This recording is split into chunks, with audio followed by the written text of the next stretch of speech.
Aujourd'hui, Marine Babouin, à la fois coach fitness, cours collectif et formatrice à l'école Perfit Sport, nous parle de l'engouement pour le monde du fitness et les grandes tendances auxquelles devront faire face les futurs coachs sportifs. Marine, depuis quelques années, on voit se développer un réel engouement pour le fitness. Comment l'expliquez-vous ? Moi, je pense que j'ai vu cette vague décoller. C'est-à-dire que rien que sur Lyon, parce que je connais beaucoup les environnements de Lyon, honnêtement, quand j'ai démarré le fitness, donc il y a 7 ans, bientôt 8, je trouvais qu'il y avait moins de salles, beaucoup moins de salles. Aujourd'hui, il y a des salles à tous les coins de rue, et avant, il y en avait beaucoup moins. Alors après, l'engouement se fait que les salles de sport arrivent quand même à rendre beaucoup de choses très accessibles, de par les différentes horaires qu'elles peuvent proposer, du 6h, 23h, ça reste quand même quelque chose d'incroyable. Donc c'est aussi cette grande accessibilité, je pense, qui a permis aux gens de peut-être s'orienter un peu plus sur des salles de remise en forme que sur un club de foot ou un club de judo, où on se retrouve avec des horaires des fois un peu cloisonnés. Il faut absolument faire l'entraînement le mardi à telle heure et il suffit qu'on ait une réunion, qu'on ait un truc, qu'on ait quelque chose. La salle permet une telle ouverture d'horaire que les gens finalement peut-être s'y retrouvent plus. Moi je pense qu'il y a de ça aussi. Et j'espère et je pense que la population française est peut-être en train de prendre conscience que manger, bouger finalement c'est peut-être ça qu'il faut vraiment faire pour rester en bonne santé et plus longtemps. J'ai remarqué aussi qu'on voyait de plus en plus de femmes se rendre en salle de sport et se diriger vers des activités fitness, mais aussi sur de la musculation. La salle de fitness, que ce soit dans le cours co ou dans la musculation, c'est pour beaucoup de personnes le culte du corps et on met des vêtements près du corps, etc. etc. Et en effet, il y a des femmes qui se sentaient très mal à l'aise avec ça, parce qu'elles n'ont pas envie de se faire regarder, pas envie de se faire embêter. Et c'est vrai que nous, maintenant, les coachs, on est vachement plus vigilants face à ça. Et le fait que les femmes prennent de la place sur les plateaux de musculation, en effet, moi, je trouve ça hyper positif parce qu'il faut de l'égalité, il faut de la mixité. Et en effet, les femmes ont leurs droits. Et en fait, les femmes aussi, avant, avaient cet aspect qu'elles voulaient absolument venir en salle pour perdre du gras, pour perdre du poids. Et on associait ça tout de suite, cours cardio, cours collectif ou machine cardio. Et depuis quelques temps, grâce quand même à l'ouverture d'esprit, on se rend compte que la musculation, finalement, c'est accessible à tout le monde et pour tout le monde et pour tous les objectifs. On peut très bien perdre du poids en faisant de la muscu, on peut très bien perdre du poids et gagner de la masse, etc. Enfin, rien n'est incompatible, il faut juste avoir un plan d'entraînement adapté. Et c'est pour ça que les coachs sont là pour les guider, justement. Et c'est vrai que c'est plutôt intéressant que les femmes arrivent enfin à dire c'est bon, je peux aller faire mon entraînement parce que j'ai le droit et c'est le but. Moi qui ai commencé il y a quelques temps, en effet, les femmes, moi, quand je les voyais sur des bilans un petit peu préparation, qu'est-ce que vous venez faire dans la salle, par quoi vous êtes intéressées, elles avaient peur. La musculation, moi je veux pas grossir, je veux pas devenir énorme, je veux pas devenir une Golgoth. Mais vous n'allez pas devenir une Golgoth, madame, vous allez juste vous renforcer, vous raffermir, répondre à ce que vous voulez en fait. Ah oui, non mais attendez quand même, voilà. Donc c'était toujours un peu muscu égale gros Golgoth, mais gros préjugé en fait. Du coup, en effet, il y a quand même l'aspect de la médiatisation de la musculation où on voit des nanas qui sont très bien physiquement, qui se font des corps très très beaux. Les filles se disent mais en fait finalement, mais moi aussi je peux ressembler à ça en faisant la même chose. Cool. Finalement c'est peut-être pas si mal la muscu. Les réseaux sociaux ont fortement aidé à la démocratisation du sport pour tous, que ce soit pour les hommes ou pour les femmes. À mon sens, c'est le point positif des réseaux sociaux, c'est ça, c'est d'avoir permis une ouverture au monde sur ça. Il y a des aspects négatifs aujourd'hui, mais c'est l'aspect positif des réseaux sociaux, c'est qu'on s'est dit oui en fait, ouvrir la page et dire mais en fait tu fais de la muscu, t'es une femme et t'arrives à être pas Golgoth, putain mais c'est génial en fait. Et ça c'est vraiment l'aspect très positif des réseaux sociaux, à mon sens. Ça a ouvert l'esprit aux gens en fait. Et pour ce qui est des points négatifs ? L'aspect négatif, c'est que, comme vous l'avez dit, parler des programmes en ligne, tu peux le faire et tu vas être comme moi. Il y a quand même des paramètres qui les gens oublient beaucoup, malheureusement, c'est que ce qui marche sur cette personne-là ne marchera pas forcément sur toi, parce que tu n'as pas le même fonctionnement, tu n'as pas les mêmes soucis, tu n'as pas les mêmes dépenses, les mêmes besoins, les mêmes attentes. Donc c'est ça, à mon sens, qui est très négatif dans les réseaux sociaux, c'est qu'on se dit je peux ressembler à elle en faisant exactement comme elle. Non, finalement, il y a d'autres paramètres à prendre encore en compte, l'alimentation, le temps de récupération, comment tu t'entraînes et puis surtout comment ton corps réagit à l'entraînement finalement. C'est ça que les gens oublient trop en fait. On pense qu'on peut aller comme au supermarché, acheter son programme et ça va marcher, je vais être comme la nana sur la boîte. Ouais, mais non, c'est pas comme ça que ça marche en fait. Et c'est ça qui est hyper compliqué à faire comprendre aux gens, malheureusement. Comment les coachs arrivent à se démarquer de tous ces programmes sportifs en ligne, mais aussi des personnes sans diplôme qui fédèrent une communauté sportive plutôt importante sur les réseaux sociaux? Alors après, les coachs forcément vont se démarquer avec leurs connaissances, avec l'expérience qu'ils vont tirer de leur formation, parce que c'est pas pour rien que BPGEPS, moi je dis tout le temps, c'est de l'alternance, et c'est ça qui est intéressant, c'est ce qu'on apprend à l'école. Dès le lendemain, finalement, on peut le mettre en place dans nos cours, dans nos coachings, et c'est ça qui est hyper valorisant avec le BPGEPS, qu'il est vachement moins avec ces fameux gens des réseaux sociaux qui malheureusement ont lu 2-3 choses, ont compris 2-3 choses, mais il leur manque forcément des points, des aspects. Et d'ailleurs, il y a beaucoup de ces gens qui commencent dans les réseaux sociaux et finalement, ils continuent et ils finissent par se faire former finalement. Et alléluia, merci, formez-vous. Formez-vous parce que vous vous rendez pas compte de ce que vous dites aux gens, vous vous rendez pas compte de l'impact que ça peut avoir. Et surtout, encore plus chez la communauté des jeunes. Aujourd'hui, les jeunes, les adolescents, ils sont toujours accrochés à leur téléphone, ils sont toujours en train de lire, d'écouter ce qu'ils disent. Et ces jeunes-là, après, quand ils arrivent en salle de musculation, nous qui sommes coachs, on est hyper décrédibilisés parce que justement, les jeunes nous disent « Ouais, mais attendez, je caractérise, mais Thibaut InShape a dit que si je soulevais ma barre comme ça pendant tant de répétitions à 120 kilos, j'allais devenir... Oui, non, mais attends, si tu fais ça, mon garçon, tu vas te faire mal. C'est sûr et certain, tu pourras pas faire mieux. » Et ça, c'est du vécu. Ce que je vous dis là, c'est vrai. Moi, c'est quelqu'un que j'ai eu en rendez-vous. C'est un jeune, il devait avoir 16 ans. 16 ans, croissance pas encore complètement terminée. Alors, je sais qu'aujourd'hui, on peut faire de la musculation même si la croissance n'est pas terminée. Mais il me parlait déjà de soulever des trucs astronomiques alors qu'il était tout faible et il n'était pas prêt à faire ça. Et voilà. Et ce mec-là, je lui ai fait un programme un peu plus adapté à ce qu'il demandait. Le problème, c'est que les jeunes n'en font qu'à leur tête. Donc j'ai eu le dos tourné, il était déjà en train de faire exactement l'inverse de ce que j'avais dit. Après, c'est son libre arbitre, il fait ce qu'il veut de son corps. Moi, je n'y suis pour rien. Moi, j'ai fait mon travail. Après, malheureusement, il veut en faire qu'à sa tête. Mais ce jeune homme-là, bizarrement, je ne le revois plus à la salle. Donc c'est peut-être qu'il y a eu un souci quelque part. Pourquoi est-ce essentiel de se former pour devenir coach sportif ? Alors nous, on va leur apporter forcément un panel de connaissances aussi bien scientifiques, méthodologiques, c'est-à-dire que telle méthode correspond à tel entraînement, correspond à telle réponse, à tel objectif. Moi, en cours collectif, je leur apprends à donner des cours variés, step, aéro, renforcement musculaire, stretching.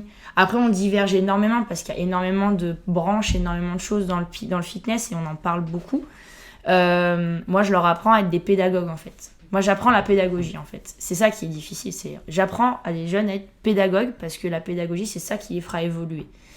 Et on leur apprend aussi ce qu'on appelle la culture professionnelle, c'est-à-dire dans une salle, qu'est-ce qu'ils doivent comprendre, comment ils doivent analyser, les hiérarchies, la communication, l'aspect financier, les ventes d'abonnements, enfin voilà, tout ce qui tourne autour d'une salle de remise en forme. C'est ça qu'on va apprendre à des coachs qui sont en formation, par rapport à des gens qui seront sur les réseaux sociaux qui finalement vont s'entraîner dans des salles, mais ne comprennent peut-être pas toujours l'univers dans lequel ils sont. Et vraiment, je pense que le milieu de la remise en forme, c'est vraiment un univers. Il faut le comprendre pour vraiment s'y intéresser et s'y sentir bien en fait. Parce que c'est un milieu dans lequel on peut se sentir mal autant qu'on peut s'y épanouir vraiment bien. Mal dans le sens où on est avec des gens constamment. Et moi, je pense que c'est un monde, si on n'aime pas les gens, il ne faut pas faire ce métier.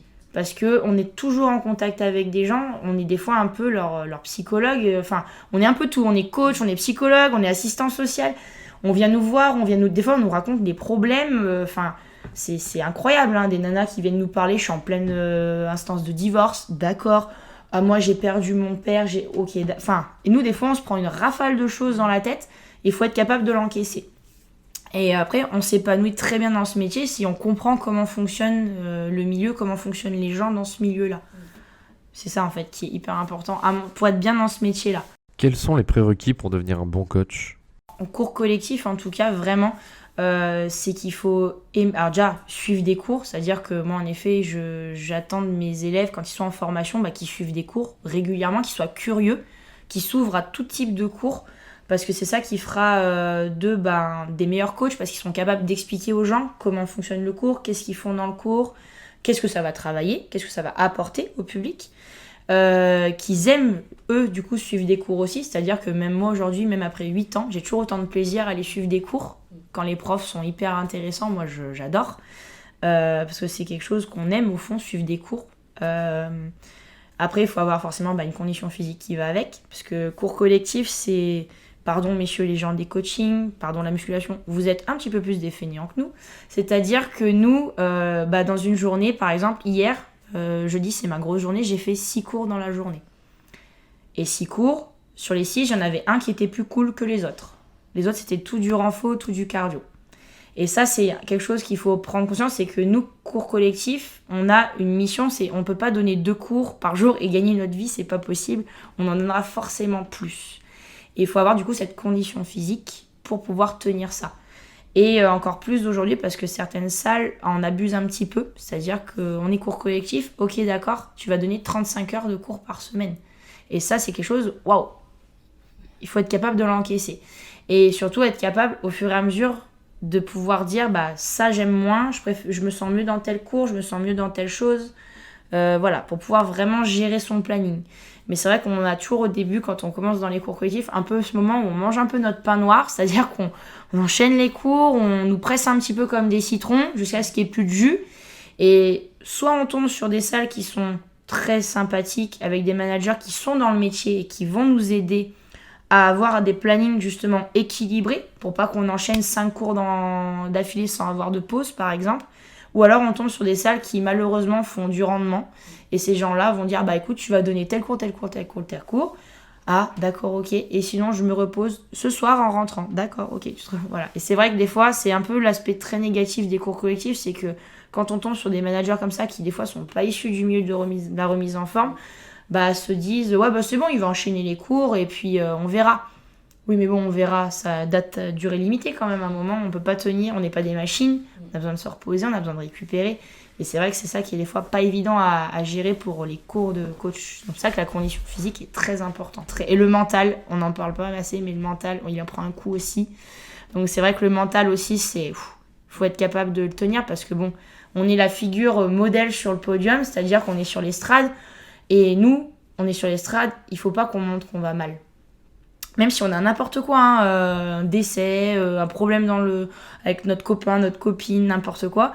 Du moment où on est sur l'estrade, on met notre casquette de prof et hop, faut y aller et on est parti. Et on doit motiver tout le groupe. Des fois, des groupes jusqu'à 50 personnes, faut y aller quoi. On est là pour motiver les gens, donc c'est vrai qu'il faut avoir le mental de mettre un peu le cerveau, la vie perso dans le placard, dans le casier. Puis c'est bon, là je suis coach, j'emmène les gens dans mon histoire, je m'occupe d'eux. Je m'occupe de leur faire bien les mouvements, je m'occupe de les accompagner quand ils comprennent pas, de leur faire vivre un bon moment parce que les gens viennent pour ça. Et quand ils viennent à la fin du cours et qu'ils nous disent merci, c'était super, là c'est bon, c'est qu'on a tout gagné quoi. Et la reconnaissance, elle est d'autant plus intéressante à ce moment-là. Quelles sont les grandes tendances que vous avez repérées dans le monde du fitness auxquelles les coachs sportifs d'aujourd'hui et de demain seront confrontés ? Au niveau des activités, déjà, ce qu'on peut constater, c'est que depuis quelques temps, moi je pense que c'est comme la mode, ça va et ça revient. C'est-à-dire qu'aujourd'hui, dans les cours collectifs en fitness en tout cas, on est sur le tout ou rien. C'est-à-dire qu'on est soit sur des choses très intenses mais courtes, programmes type HIIT, des choses comme ça, où on va aller dans des choses très intensives mais sur une courte durée. Alors que, et à contrario, ce qui marche aussi très bien, ça va être les choses beaucoup plus douces. Le yoga, le pilates, ça revient en force. Il y a 20 ans, c'était ce qui marchait le plus. On n'en a plus entendu parler pendant quelques temps. Et là, ça revient en force. Moi, je pense que ces 2 points de vue, ça vient de plusieurs facteurs par rapport au public. C'est qu'on est dans une société où les gens sont très stressés et les gens n'ont pas le temps. Donc, c'est-à-dire que le programme court convient à ça. Les gens n'ont pas le temps. En une demi-heure, paf, je fais mon truc. Et c'est bon, j'ai fini. Je me suis entraînée à fond pendant une demi-heure. C'est bon, je peux passer à autre chose. Et inversement, sur le côté très stress, les gens ont besoin de se retrouver, de se recentrer sur eux. Et c'est sur des cours comme le yoga, le pilates, que les gens vont pouvoir le faire. Avoir ce côté vraiment bien-être et détente. Où je mets les choses d'un côté, je m'occupe de moi pendant 1 heure et après je peux repartir. Et ça, on le constate vraiment dans toutes les structures. En tout cas, le pilates, ça revient en force. Le yoga, ça revient en force. Ça n'a jamais aussi bien marché que depuis quelques temps. Et maintenant, moi qui bosse en entreprise, par exemple, je le constate énormément. J'interviens entre midi et 2 sur le jeudi midi. Et clairement, je leur fais à chaque fois 10 minutes de relaxation. Et vraiment, mais c'est parce qu'elles en ont un réel besoin. C'est-à-dire que c'est devenu quelque chose, c'est même plus on le fait parce que c'est écrit, c'est on le fait parce que les gens en ont besoin. Et vraiment besoin. Les gens, ils ont besoin de ces 10 minutes on lâche prise, on est tranquille. Et après, ils repartent au travail, ils ont vidé un peu les idées là et on peut y aller, quoi. Le bien-être au travail, voilà, c'est vraiment ça, l'axe sur lequel nous, on commence à être de plus en plus présents, les coachs sportifs. C'est qu'il y a cet aspect bien-être au travail. On l'entend tout le temps à la radio, à la télé, hein, les sociétés, c'est très compliqué. Les rapports hiérarchiques, les tâches qu'on demande aux uns et aux autres. Moi, je le vois complètement dans l'entreprise où je suis. Hein, elles sont débordées. À chaque fois, j'entends ça. On est débordés. Et nous, justement, on amène un aspect un peu... à Noël, elles m'ont appelé leur bulle d'oxygène. Ils m'ont dit, t'es notre bulle d'oxygène. Et je me suis dit, waouh! Et c'est quand même fort d'entendre ça. Et quand elles m'ont dit ça, je me suis dit, d'accord. Et vraiment, elles m'ont dit, maintenant, on n'imagine plus avoir un jeudi sans toi. Parce qu'elles ont besoin de ça. Et c'est l'aspect bien-être, l'aspect aussi pour certains travaux un peu plus physiques. L'aspect blessure, prévenir les blessures aussi finalement, parce qu'il y a ça aussi. Moi, je travaille dans l'entreprise où je suis, elles sont beaucoup assises, par exemple. On travaille beaucoup sur la posture, on étire les muscles qui sont régulièrement en tension, parce que quand on est assis, on ne pense pas, mais il y a plein de choses qui sont en tension. Et devant un ordinateur, on met des tensions dans le haut du corps, dans le bas du corps. On s'en rend pas compte, parce que quand on est assis, on ne sent pas.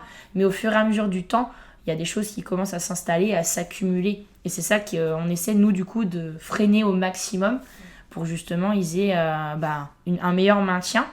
Et puis, du coup, qu'ils aient moins des douleurs qu'on ne devrait pas avoir normalement. C'est ça, en fait. C'est que c'est des choses... Nous, on est tout le temps debout, donc on s'en rend pas compte. Nous, les coachs, on est toujours debout. Mais les gens qui sont tout le temps assis, j'ai mal au dos, j'ai mal au niveau des cervicales. Ah oui, t'as mal, d'accord, ok. On les voit se voûter de plus en plus. Mon Dieu. Et nous, on essaie de contrer tout ça. Ce mauvais placement, ces mauvaises postures qui finalement les font, entre guillemets, vieillir plus vite en plus. C'est ça qui est un peu compliqué, quoi. D'un côté, on a une montée en puissance des coachs sportifs et de l'autre, des salles de plus en plus déshumanisées avec les nouvelles technologies. Bien sûr qu'on constate ça. Même moi, je trouve ça terrible que même dans une même salle, on mette des cours avec des profs et des cours avec des vidéos. Mon Dieu, qu'est-ce que ça me fait mal au cœur. Et moi, je l'annonce officiellement dans ce podcast, je suis contre ce mouvement et je lève mon bras haut parce qu'il ne faut pas faire ça. Parce qu'une vidéo ne pourra jamais vous corriger, messieurs, dames. C'est pas possible. L'écran va vous parler, mais personne ne vous corrigera. Et que ce soit l'écran qui est dans votre salle de sport ou l'écran de votre ordinateur, l'ordinateur ou de votre télé, de votre téléphone. Hein. Ça, c'est sûr que si vous faites le mouvement comme vous pensez, c'est pas toujours exactement ce qu'il faut faire. Et c'est pour ça que nous, les profs, on est là. Parce que non, on n'est pas que des dindes sur des podiums. On est là pour vous accompagner, on est là pour vous corriger, pour vous aider à comprendre comment ça marche, à vous donner les options quand il y en a besoin. Parce que c'est sûr que la dame, sur la vidéo, ce qu'elle fait, c'est très joli. Hein. Mais est-ce que vous êtes vraiment capable de le faire alors que vous venez juste de reprendre le sport après 10 ans, 15 ans, 6 ans, même 6 mois ? C'est ça qu'il faut comprendre. Et nous, justement, on est profs, on est là pour ça. Moi, c'est ce que je fais avec mes élèves, je leur apprends à faire ça. C'est la fin de ce podcast. Merci à Marine Babouin qui intervient en tant que coach fitness sur les programmes BPGEPS AF option cours collectif et BPGEPS APT à l'école Perfit Sport.